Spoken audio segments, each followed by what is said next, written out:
Hello, j'espère que vous allez bien. Bienvenue à cette quatrième vidéo portant sur notre challenge 100 jours d'IA pour Géosciences. Alors, dans les précédentes vidéos, nous avions vu qu'est-ce que c'était que l'apprentissage supervisé. Nous avons vu pourquoi est-ce que nous utilisons Anaconda, le langage Python principalement dans le cadre de ce challenge. Et nous avons montré comment est-ce qu'on pouvait installer dans Anaconda et travailler avec. Donc, principalement, aujourd'hui, nous allons travailler principalement sur les bibliothèques. Donc, à savoir les différentes bibliothèques que l'on peut retrouver dans Python, principalement pour la data science et le machine learning. Alors, en fait, de façon simple, on va dire quoi? Si vous travaillez par exemple avec Anaconda, il y a beaucoup de bibliothèques dont vous n'aurez pas besoin d'installer parce que Anaconda déjà c'est un ensemble de bibliothèques par exemple qui sont prédisposées pour la data science, le machine learning. Et principalement parmi ces bibliothèques, nous avons des bibliothèques telles que NumPy, des bibliothèques telles que Matplotlib, des bibliothèques telles que Seaborn. Alors, et donc, nous avons choisi de travailler avec Anaconda tout simplement parce que Anaconda offrait donc cette facilité via Jupyter Notebook. Nous allons travailler avec donc cela et éviter de chercher à installer en utilisant d'autres éditeurs parce qu'il y en a plusieurs autres. Maintenant, après avoir parlé de l'installation de façon générale, on va un peu revenir sur la notion de bibliothèque. C'est quoi une bibliothèque en fait?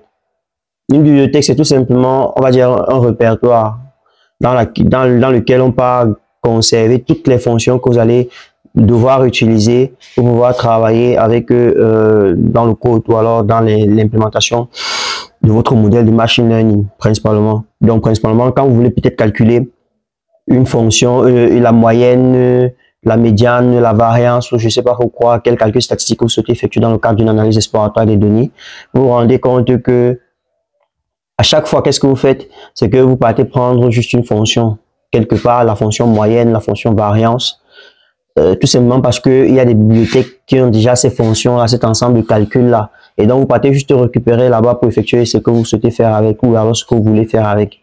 C'est en fait ça, une bibliothèque. Donc maintenant, dans le cadre de notre travail, principalement, donc, nous allons travailler avec plusieurs bibliothèques. Et nous allons essayer de revenir sur cette bibliothèque ici. Donc, comment est-ce qu'on peut donc importer une bibliothèque sur Jupyter Notebook en Python, programmation Python?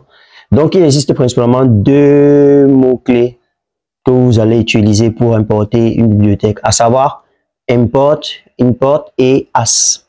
Donc, import est suivi du nom de la bibliothèque. Et ensuite, vous mettez maintenant notre mot-clé, à savoir as pour les abréviations et les noms, c'est-à-dire pour les abréviations, lorsqu'on ne souhaite pas utiliser le nom, tout le long nom qui est à prédisposer au départ. Donc, sans plus tarder, donc, on va tout simplement entrer dans le vif du sujet. Donc, comme vous voyez sur votre écran, on va essayer d'importer. Import NumPy. Import NumPy as NP. Vous pouvez ensuite exécuter pour voir. S'il n'y a pas d'erreur, ça veut dire qu'effectivement, tout est OK. On peut importer pandas has pd. OK, c'est bon. Import matplotlib. OK. Matplotlib. Pyplot.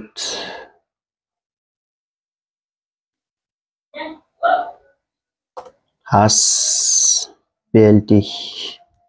Donc là, on exécute, c'est bon. Voilà, donc vous voyez sur votre écran directement, voilà, vous avez importé toutes les bases de données, c'est bon.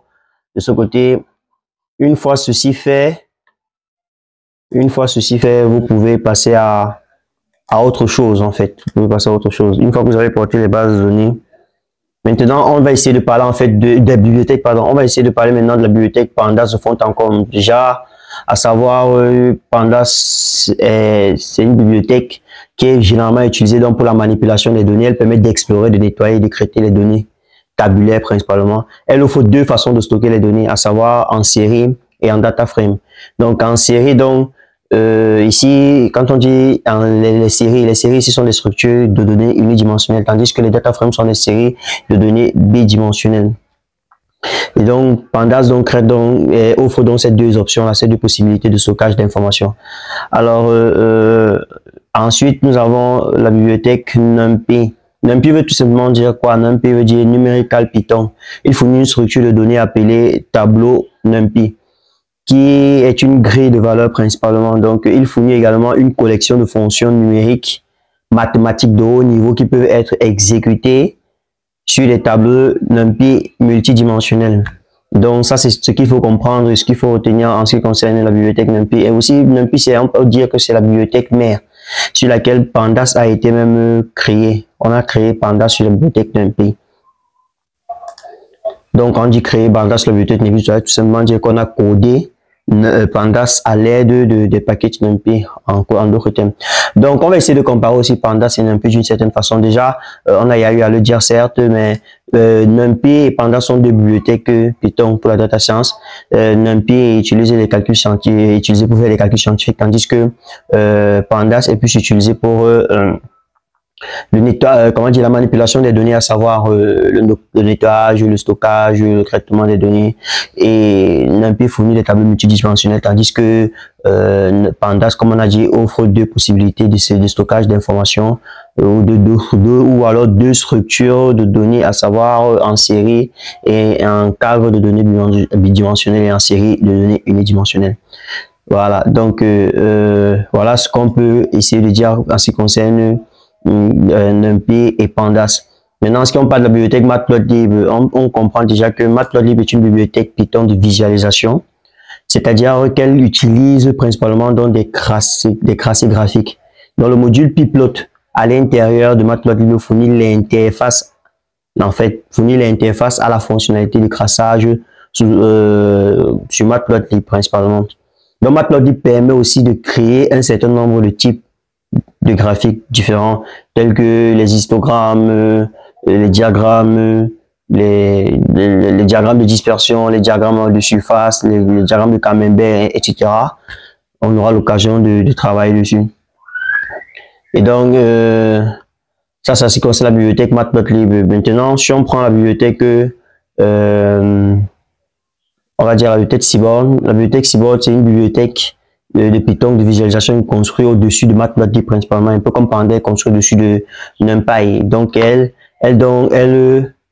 offre donc pas mal d'options aussi. Elle offre pas mal d'options. Elle étend des fonctionnalités. En fait, elle étend des fonctionnalités de Matplotlib et elle permet d'effectuer des tracés un peu plus excellents. On va dire ça comme ça, ou alors plus facilement. Donc merci pour avoir suivi cette vidéo. Merci pour avoir suivi cette vidéo. On se retrouve donc pour la prochaine vidéo. Donc, n'hésitez donc pas à vous abonner, à liker nos publications, que ce soit sur nos pages, sur notre chaîne YouTube ou alors sur notre page Facebook. Donc, nous attendons massivement. Donc, n'hésitez pas à laisser des commentaires si vous avez des améliorations pour pouvoir augmenter notre communauté. Et pas seulement, donc, comme nous avons dit, nous avons créé une communauté IAGO. Et vous aurez l'occasion, donc, si vous avez la possibilité de vous inscrire et juste de rejoindre la communauté en vue de partager vos expériences aussi avec nous chaque jour que Dieu a créé. Et donc, merci beaucoup pour le soutien. On se retrouve donc pour la prochaine vidéo. D'accord.